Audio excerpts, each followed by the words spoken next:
gariptir şu ne de kader, kavuşmaz aşıkları, duyulmaz figanları.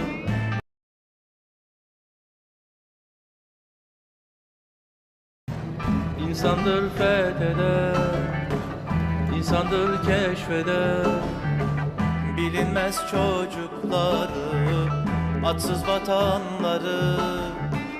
Ne bir kuş ne bir çiçek fark eder değişen hükümdarları, yükselen bayrakları. Ne bir kuş ne bir çiçek fark eder değişen hükümdarları.